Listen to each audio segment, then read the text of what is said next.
Hi, everybody. You are listening to Judging Meghan with your host, Meghan Judge. If you're watching us on YouTube today, my guests will already tell you that I am a hot mess. I could not get anything to work when I was trying to get the recording together. No makeup. So if you're watching me on YouTube, it's quite terrifying today. But I'm going to say this. And I do talk a lot about what's going on in the world right now. I think it's a very scary time. I just got back from Italy pretty recently from the holidays. It was a nice escape. And then to be bombarded with all of the news of the world when you get back to the States. I don't know how my guest feels about this, but I just sometimes feel very sad about the state of our country. I know that I have listeners all over the world, and I'm always going to be proud to be an American. But it's just a stressful time and upsetting, I think. So I'm going to say that. My whole family got the stomach bug. We're all recovered. Thank God. That was the worst thing ever. But I'm going to bring my guest in, and I try not to get too political, but I do think this is a fitting time to kind of talk about, because you are a minister, so maybe we can incorporate God, because I am spiritual. I think a lot of my listeners are spiritual. What your thoughts are on how to get through this time, because I think it's a very stressful and upsetting time. So any thoughts before I introduce you? Well, I would say that this is a very challenging time. I think we're going kind of through a paradigm shift. And I think the whole world is kind of topsy-turvy. But I really, truly believe that the best way to get through these kinds of circumstances is one person, one thought, one moment at a time, just making a difference yourself. And first, that starts really with just coming into a peace of mind, finding a moment of mindfulness, a presence, where you can sit and get centered and collect your thoughts and really just move forward, and engage in life as it shows up. I think that that's so important. We've all been put here for a reason, and we all deserve acceptance. Judging Meghan with Meghan Judge. I'm a trauma survivor from a really young age, and I have been diagnosed with complex PTSD in the past few years. I've been surrounded by death and abuse much of my life. I've been dragged through the mud and have been to the point of not wanting to go on anymore. Through my interviews with other survivors, I've learned that there is a way out. From recovering to surviving and thriving, we all have the strength to come out the other side. You are listening to Judging Meghan. I do want to introduce you so my audience knows what you're talking about, because you do. So you go by Reverend, correct? I don't want to introduce you in the incorrect way. I do go by Reverend James. Okay, so Reverend James Parker has a book that just came out in January called The Wealth Spark, and it's available. Tell my audience how to get the book. Amazon, how else can they get it? You can find the book at my website at thewealthsparkbook.com, thewealthsparkbook.com, and then it's also everywhere else. But yeah, come to my website. You'll get a chance to read up about it and kind of see some of the things we're doing. It's a community there, so we have workshops, classes, and there's free giveaways. So it's probably the better place to go if you're looking to purchase the book. But you can find it anywhere. Okay, so we're going to get into what the book is about, but first I want to ask you a little bit about yourself. So you're from, I think, Chicago. Am I wrong on that? I currently live in Chicago. I'm originally from Michigan and moved here from Ann Arbor, Michigan, as a matter of fact. So yeah, I am a Midwestern kid and very proud of it. I grew up during the Motown era, so I'm a huge music fan and just kind of living the life. I've been so blessed. You look very young for growing up during the Motown era. Thank you. You look too young for that. So tell me, we're going to get into what your book is about, but I really do want to talk about some of the reasons. Obviously, my listeners know that I do this And I know that we're going to get into why you do what you do. So people know, like I talked about in the beginning, there are really hard things going on in the world right now. There's wars, there's cruelty, there's all kinds of mean people. I don't think at the root of everybody they're evil, but I think that it's just a time where it seems like all of these horrible things have come to the surface, and I think we'll get through it. I hope we'll get through it. I pray we get through it. But I want to know, and my listeners want to know. So when I started this podcast in 2020, and if you're a new listener, thank you. I started it because I was in the worst period of my life. I didn't want to go on. I was struggling with lifelong depression. I had been diagnosed with complex PTSD. Thank you to my therapist. And I started this podcast to try and normalize all the things that we deal with as human beings: grief, loss, addiction, pain, all of the things that we deal with, abuse, and let my audience know that it's okay to talk about it and to come out the other side. And so I recently did a post, and I'm going to tell you this too, Father James, that I was in Italy with my family, and I felt so fortunate. I kind of talked about this in the last episode, but just to know that every day's hard. There's hard times at all times in life. We're going to go through peaks and valleys like everyone knows. But I didn't really believe that I would be here 4 years ago when I started this. I was really trying to find an outlet and something to help me, and by helping others, I was helping myself. So it turned into this. But we can all come out the other side. We all can get through hard things. So I know that you, growing up in Michigan, have went through the loss of your dad. Can you kind of talk about that and kind of like how you got to the other side and why you do what you do today? Yes, thank you for asking the question. And I love to start out by saying uh, you should be very proud of yourself. I'm proud of you, and we have never met in person. The road that you have traveled and the journey you've taken, and it seems like you're still on your quest. And it's just such a beautiful thing to see you walking. Your walk. You're working through it. You spoke of your therapist and other things. That's just really beautiful. As a minister, quite often I am talked to by someone who's going through a very traumatic situation, and I always tell them, yes, let's deal with it in prayer and mindfulness and meditation, but also, seek some professional help who can most likely get you involved in a group of people who have gone through similar things and that can help you through the process. So, thank you for what you're doing. To answer your question, I grew up in the Detroit area during the Motown era, and we had a pretty normal family. There was 5 kids and 2 parents in the household, and we kind of worked through life situation. Both parents were working, and things were going pretty good. Our only requirement, or my only requirement at the time, was that I bring home good grades if I wanted to do anything in an extracurricular way. And so right around high school, I was an athlete, and I got a call. My dad had a huge accident on the job, fell down a flight of steel stairs while operating his business, and ended up with a blood clot in his brain. And it totally tossed our family upside down, because basically back then in the 70s, he was the breadwinner.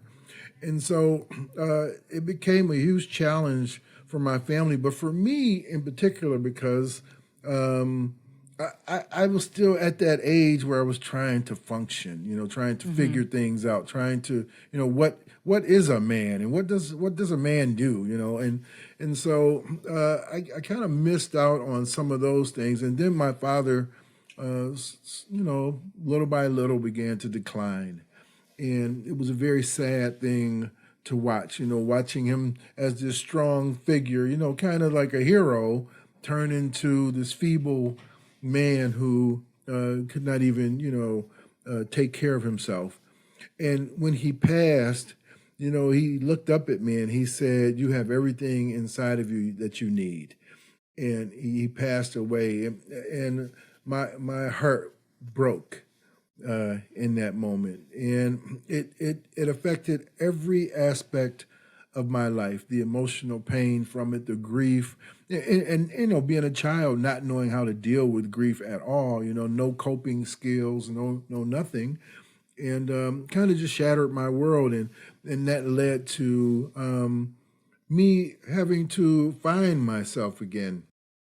And it really wasn't happening until I walked into this study group one day of New Thought religious people. And New Thought is kind of this concept where we look for God within. We really seek a spiritual idea and concept or presence of God within, and that really helped me in that moment. Hearing that God was within me, it kind of strengthened my resolve a bit. But I still had the same issues. I still had, my mindset had been shattered. I was emotionally shot. I did not have a way of moving out of it. And slowly I started learning different things, going to classes. I started learning, affirmations, how to affirm, things are going to be better, that things are okay now, that I'm alive and that I have so much to be grateful for. Visualization, seeing myself, yes, as this wounded person in the moment, but allowing myself to visualize myself, being healed and being whole again. And so, I write about all those things because I really want people to understand that my walk, like their walk, or this person's walk, or that person's walk is not so different. We all go through challenging times, and boy, I tell you, some challenges are harder than others, but that doesn't stop us from being able to get through it. Can I ask you a question? Yeah, Sorry to sure. interrupt. No, that's fine. So what age how old were you when you lost your dad?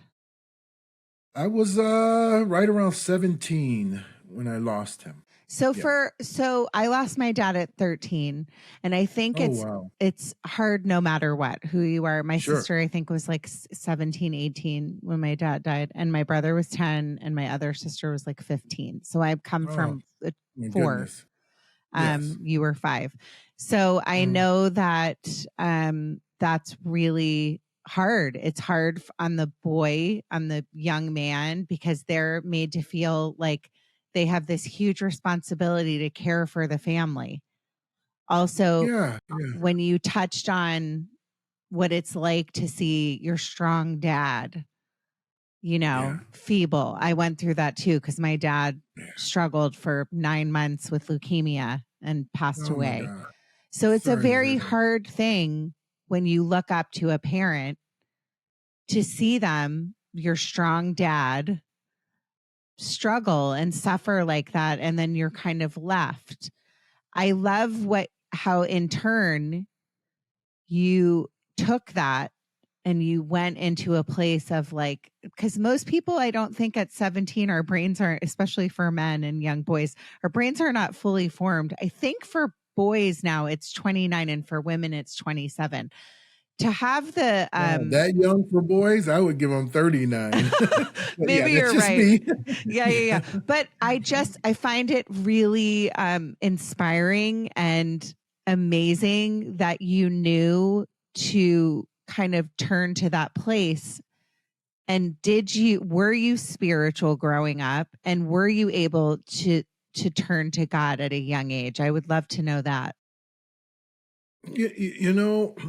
I grew up in a church home. My mom took us to church 3 or 4 days a week, it seemed. But I didn't see myself as being this spiritual person at the time. Now, my mom told me at the age of 5 that I was going to be a preacher one day. And that was simply coming out of Sunday school and finding myself, standing in front of the church audience. And he asked, "What did you guys learn today?" And I said something. I don't know what I said, but my mom from that day forward said, "You're going to be a preacher." And so I resisted. I resisted it with everything in me. But you're right. You're right. You're kind of spot on with what you're saying. I don't know how I ended up walking into that place. I don't know where the wherewithal came from that said, this is your quest. It's time for you to take this journey. This is a part of your life. This is going to be a part of your mission. So going through that thing with my father really supported my ministry later on, because I was able to empathize with people and have compassion for loss and grief and pain and suffering. And so, yeah, I can't tell you where it came from, but thank God for the experience. Well, maybe it was that. your dad. I mean, I believe our angels are with us, or God's with us. There's a bigger purpose for all of us. Sure, yeah. Maybe this was something that was like a little whisper that you couldn't really hear, but it was something moving you in that direction. Right? I love that. A whisper. Yeah. Yeah, I really, go ahead. No, go ahead. No, you go ahead. Go ahead with your thought. So I really, for me, I was the average boy. I wanted to stay out past the street lights. I wanted to run and jump and play, and life afforded me that until my father's sickness, and then we all kind of had to rally around, mom and taking care of home. And back in the late 60s and 70s, there was still this idea that men were supposed to grow up and be responsible and be the breadwinner and carry the kind of the weight, and which is a really sad concept because there's no truth in that. I believe that I have 4 daughters now, and I would be wrecked if someone told my daughters that they, weren't qualified to be responsible, or to be strong, or to be engaged. So, I grew up during that era though, and it challenged me a lot because I was learning from my dad, and he was teaching me, little things, how to, jump how to start a car, put on jumper cables, the little things, how to fix your bike. But I never had a chance to get, those true life lessons from him. And I'm sure, our subconscious kind of picks up everything, right? So I'm sure I picked up a lot of things from him just being in the same household. But I really felt like I had missed those things. And so when he passed away, I not only became, traumatized by it, but I also fell into victimhood. Mm-hmm. And often in trauma, we fall into victimhood. And so I became this, why me guy? And, everything that happened, I was pointing the finger at someone else. It was never, my responsibility. I wasn't being accountable for my actions. And so I really had to learn how to engage as a young adult and then allow myself to move forward from there. So it was challenging. Do you think, because going back a little bit when you're talking about this, you do feel robbed, but then you could have taken a different direction? Because I think a lot of times when people go through a loss, especially, I talk a lot about when men come on my podcast. I'm always so appreciative because we have a mental health crisis in our country. Sure. I know that you know this, and it's very, very hard for boys and men to feel safe to talk to each other about their problems, whether it be, financial stress, like the stress of having to take care of a family and be a provider. I mean, that's a lot. And so having you say immediately you felt like I had to take on these responsibilities. I was the man, I was the young boy, and I didn't know what I learned. And then in turn to be a dad to 4 girls, yes, it's it's pretty amazing how life works and how the world works. But just to not make the wrong decision, and I'm not saying it's wrong. I know that when I lost my dad, I was mad. I was really, Sure. really angry, Yes. really mad. I stopped. I was spiritual from the minute I came out. You know, my religion and God were always really important to me until I lost my dad. And then I turned my back on God and the church, and I didn't start going to church again and being spiritual again until I lost my best friend in my late 20s. Oh, And so we all have the capabilities, or I don't know what it is that I'm trying to say, but I would love for you to pipe in on this because I know you know what you're talking about. How we can make those choices. With one loss, I shut myself down. With the second, well, I also lost my sister, but with my third really big loss, I decided that I wanted to be like my best friend and be close to God again and lean on God. So can you kind of talk about that? Because I know that you said you made these decisions, but also I know this is a heavy worded question.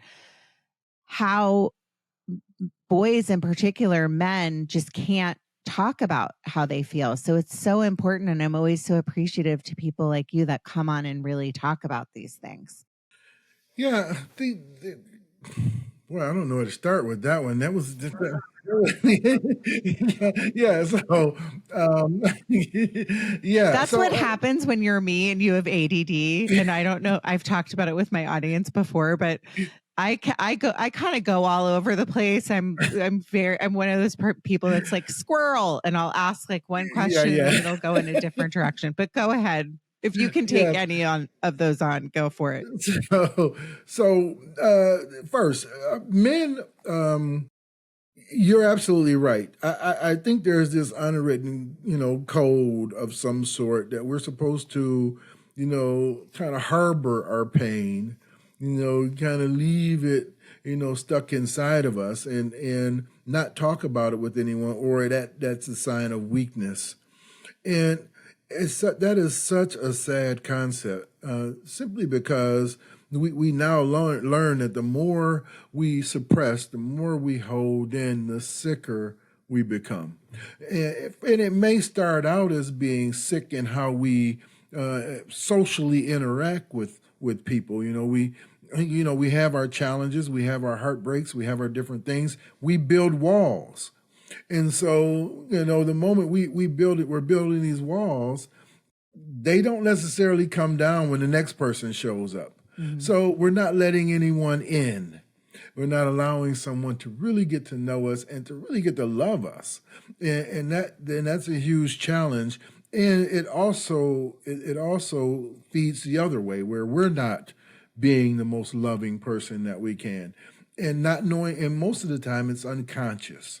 That we think, oh, I'm bringing home the bacon. I put gas in your car. Open the door when you come. I buy you flowers, once or twice a year.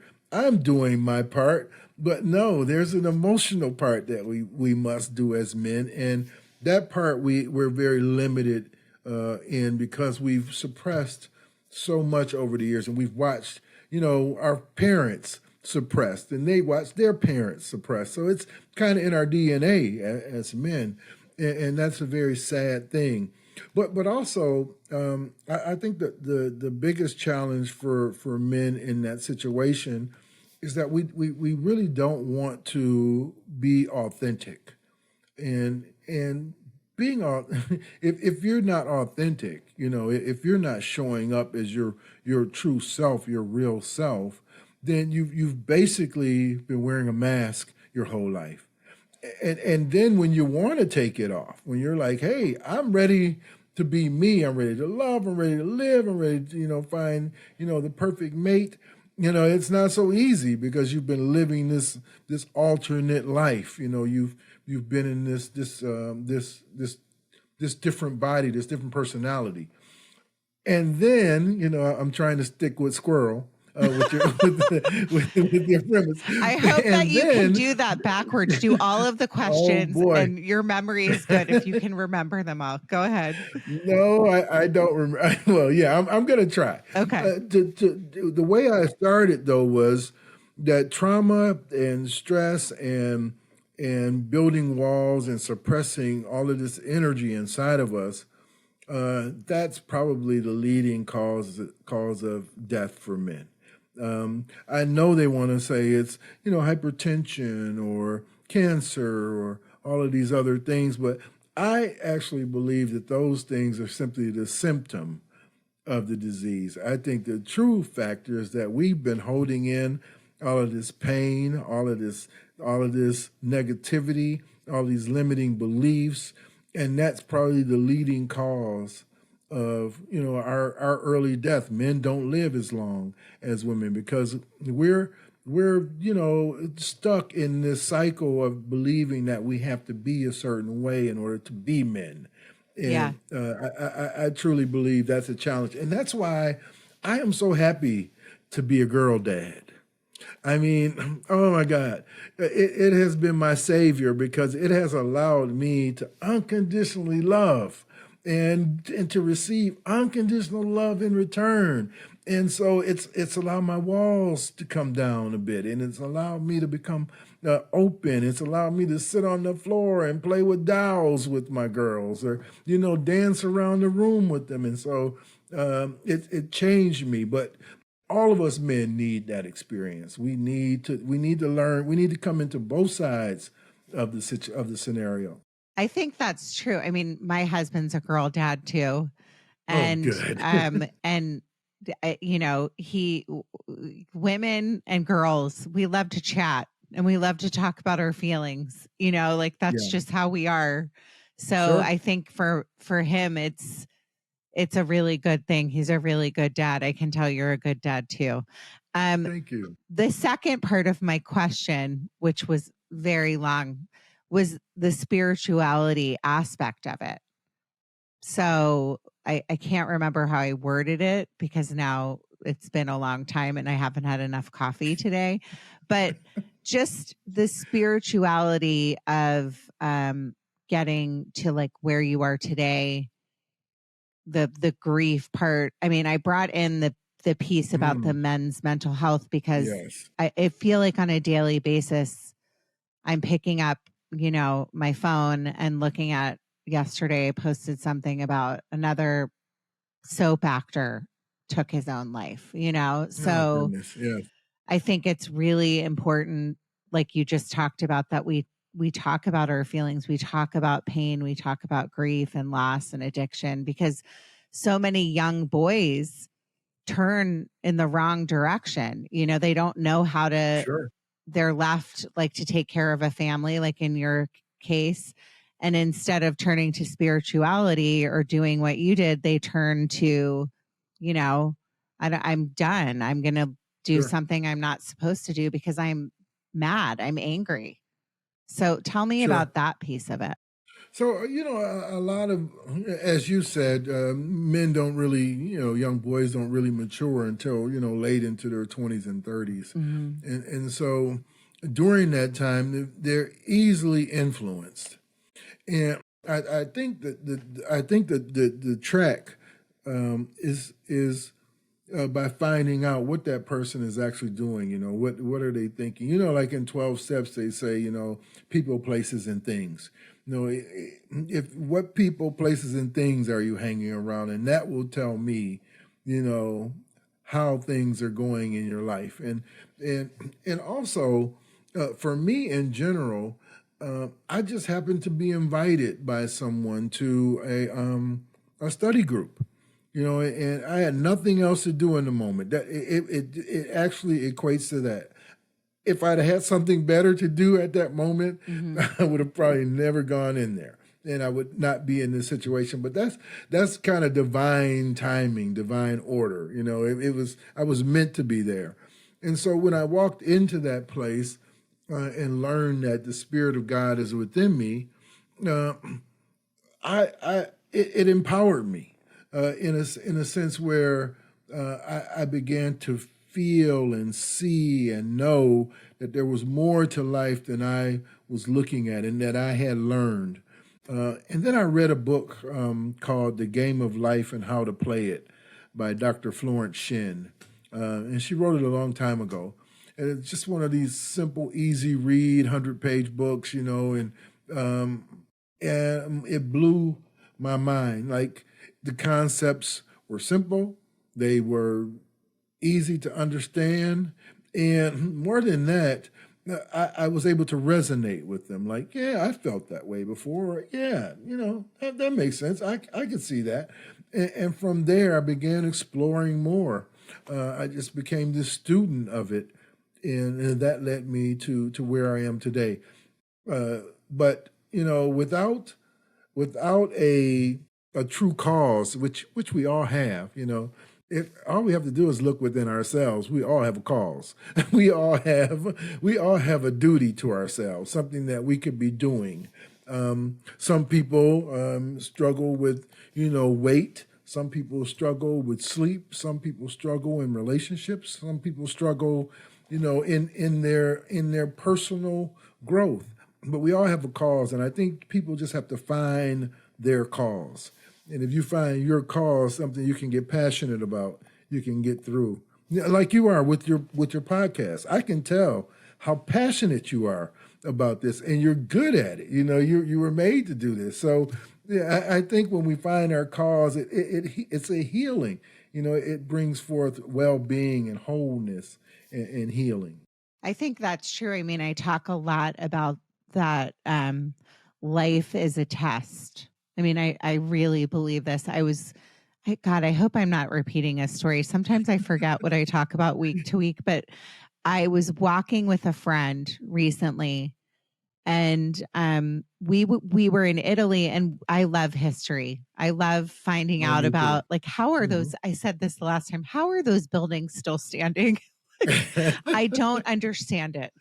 Yes. And we went to the Capuchin crypts. Was part of the one of the things we toured. And so this is where the Franciscan order was housed. And is that where they got cappuccino from?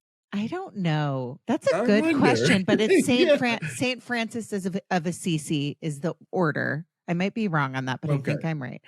And no, that makes sense. And so they found, and not to be, I don't think this is, I don't know if I'm explaining it correctly, so don't quote me on any of my historical facts, but 3,000 bodies were found I don't know when they found them. I think it was in the late 1800s. Oh my God. They decided to make this crypt and put all of these bones in artistic positions. I know this sounds so strange. God. And we walked through the museum, and I was with my 13-year-old and my 9-year-old at the time. She just turned 10. And they had a headset for kids, a whole story about it for kids, and then a headset for the adults as you walk through and you talk about it. Mm-hmm. And there's a point to this story, but at the end of it, so they show all these bones and the history of this order. And then you walk out, and the whole point of it was to say life is short. These were all people at one point. And very good point. And we all are here for a short amount of time. I mean, I don't know about you, but for me, a decade at this point, I'm like, how did that just pass that quickly? And while we're here, what are we going to do? Because we're only here for decades. That's it. And maybe not even that long for people. Maybe we never know when our time's up, right? So what you just talked about is so, so important. It's a series of tests. This is what I believe. And what are you going to do to give back? How are you going to live your life to be purpose driven? Because I can tell you one thing, when I know at the end of the day that I hit the pillow and I know that I did something good that day to help somebody else, I'm pretty darn happy. Yeah. But if I go to bed, right? If I go to bed that night and I know that I lost my patience, I wasn't kind to somebody. I was short tempered, like in a parking lot, getting out. I was honking. I maybe gave somebody not the nicest signal. I have a hard time with that because I know that Yeah. I'm human, but I could have done a better job. Yeah. Right? Right. Yeah. I am absolutely on par with you. I have the same challenge, but I've been working at it a very, very long time, as you can see. And so I have a pretty good countenance now where I don't let things, kind of, get to me or throw me off. Like you were saying, I've come to the realization that we're all living, if we really look at it, a moment in time. A moment and it's all we have. And boy, I just don't want to give negative energy any of what I have left. And you're right, time is fleeting, it's flying. And it's a challenge, to really engage with, how am I going to be, and that's the truth of it. Like it's like, who am I here to be? Am I here to be someone who, can't control themselves, who's quick to anger, who's quick to judgment, who wants to gossip about someone or criticize? Do I want to spend my time actually doing those things when there's so much more that makes me happy? Going to see the exposition of the mass grave in the place that they came up with cappuccino coffee is one No, thing. you need to go. No, you need to go because it really does. And I know Yeah, it's, that's what I mean. yeah, like do stuff like that, live your Yeah, life, go learn. I live mean, your I life. love that kind of stuff.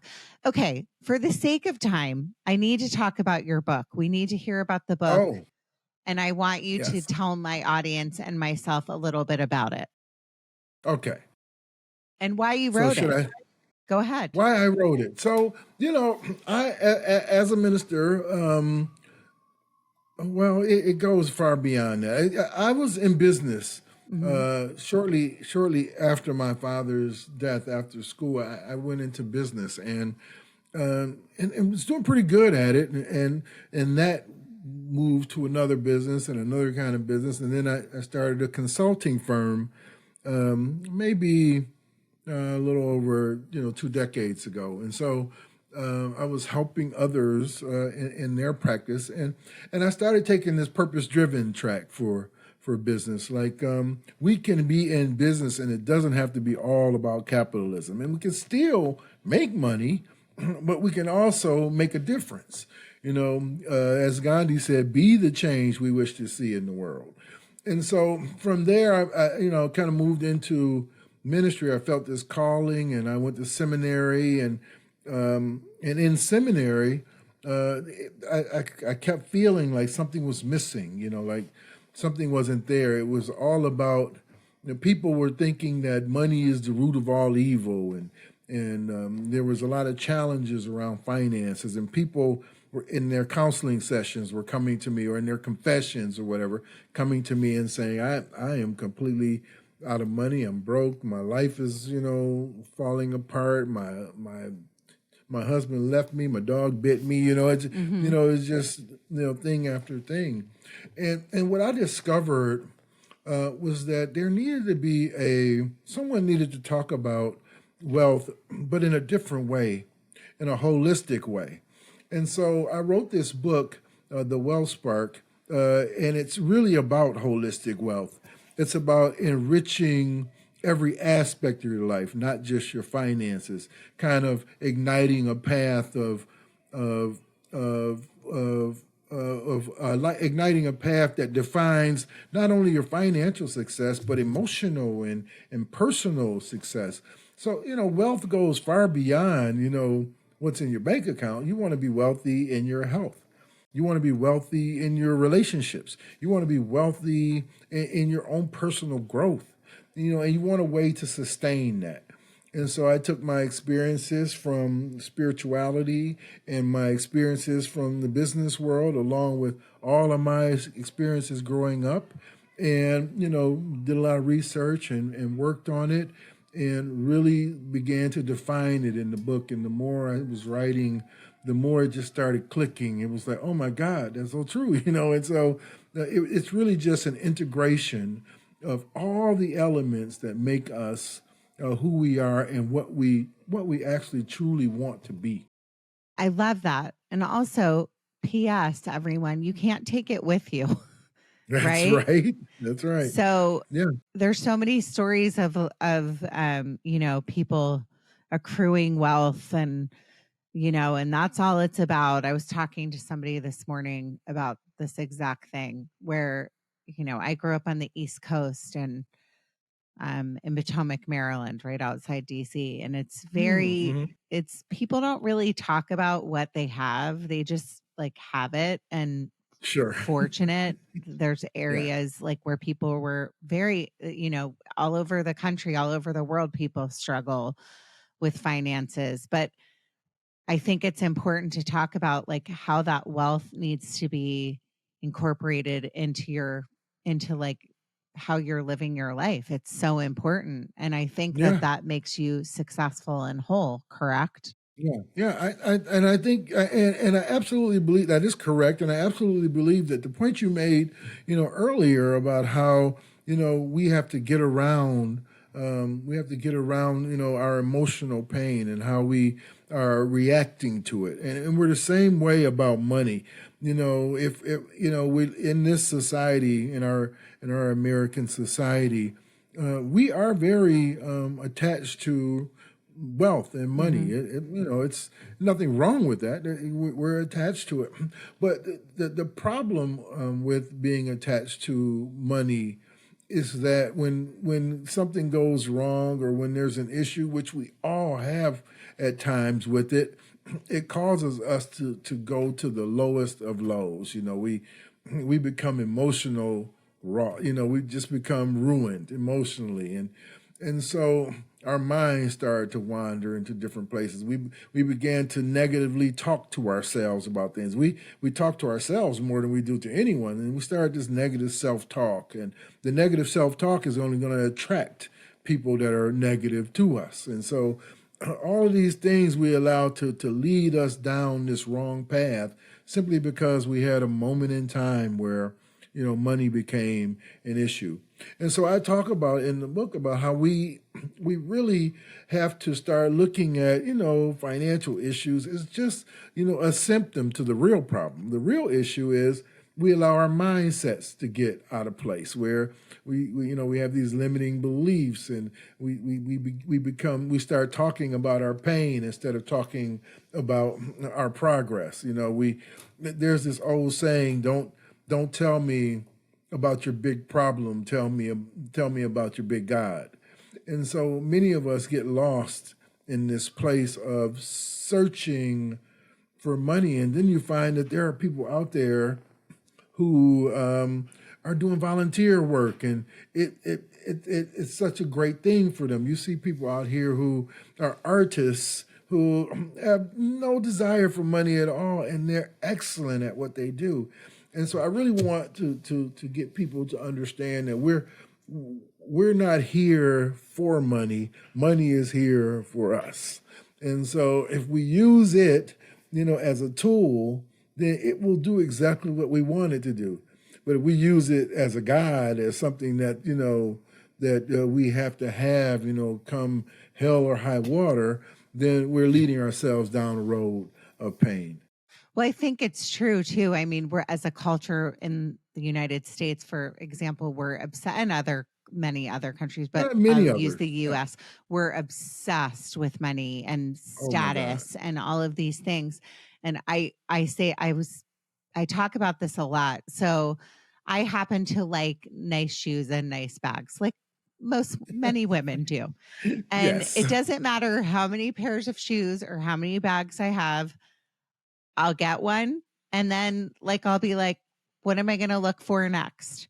And I can tell you, I have never bought one bag or one pair of shoes and been like, I'm okay. I'm done now. I'm complete. It doesn't happen. It's not going to happen. It's always going to be on to the next. And I was many years ago, I went to volunteer with this place. It's called the Good Shepherd Center in downtown LA. So it's a homeless shelter. It's not a homeless shelter, but it's basically a place where they help women get back on their feet. And so they help them like get their careers going. And many of these women are homeless, and it's just a great organization. And so I was kind of going to get like dabbling and volunteering there. And there was this nun that ran the whole place. And I can tell you right now, I've never met a happier person in my life. Yeah. Yeah. She had nothing. Like, she was so kind. She knew, like, she was telling me these stories about how she goes out in the streets. And, you know, this was before COVID. So it's a little bit different now, but she was talking about how she gets in her van and she just goes and they pass out sandwiches and they do all this stuff. And I looked at her and she was so kind. I just knew when I was talking to her, I was like, you're going straight to heaven. Like, I just knew it. Yeah. And I just got this energy from her that she was the happiest person I've ever met. Yeah. It's pretty cool. I find that too. I find many people who have found their place in the world simply by giving back. And honestly, I don't want to be. I'm not saying that you should not go after wealth and money. I absolutely believe that people should make the most of it. Yeah. If that's your desire, but if it's not your desire, don't be pulled by society. And at the same time, I write about if it's something that you truly want, then set yourself up for it. Get the right mindset, create the right habits, begin using different tools that will attract money to you. Take action towards your goals.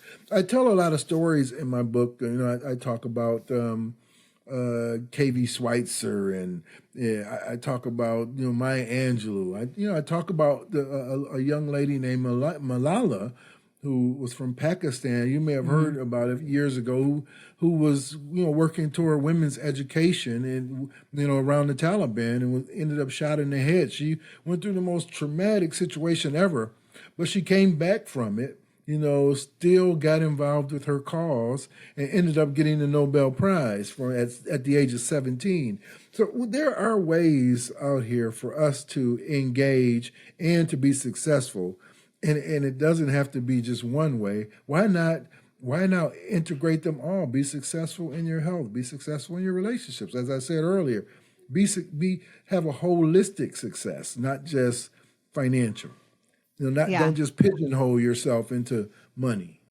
Okay. I love it. I love everything that you're talking about.